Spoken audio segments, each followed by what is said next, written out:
ورحمة الله وبرکاتو. نن ګورو چې زموږ سره په جومات کې څو کسان هغه اعتکاف ته ناست. السلام علیکم. زموږ سره ماشاءالله ډېر شه دا د ټولو نه زموږ سره مشر سپین ګیری زموږ میل دا ناست دی. دا دویم چې دی نو دا اسلام الدین دی. دریم زموږ سره څه نوم دی؟ شیراز. بل موسی دی او بل چې دی هغه ازلان دی او بل الیاس دی او بل چې دی هغه واجد دی. دا تقریبا دوه کسان زموږ سره اعتکاف ته ناست دي.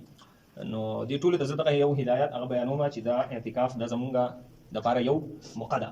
په دې کې څه وکړئ؟ ختمونه وکړئ. که لس نشئ کولی دا 15 ختمونه خو هغه وکړئ.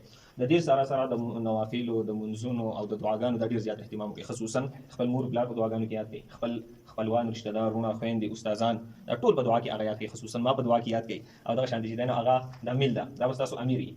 دا میل دا به ستاسو امیر وي. د ده په امیرۍ کې به هغه اوسېږئ اخوا دې خوا ونه کړئ. په عبادت کې تېرېږئ په صحیح طریقې سره چې د دې ځای کې نه دې وځي چې الله پاک د دې بخشش هغه کړی. د جوماتو د آدابو خیال ساتئ ځکه د جومات دی په دې کې چېرته کې هغه هڼ ونه کوئ زوږ ونه کوئ. د جوماتو د آدابو هغه خیال ساتئ.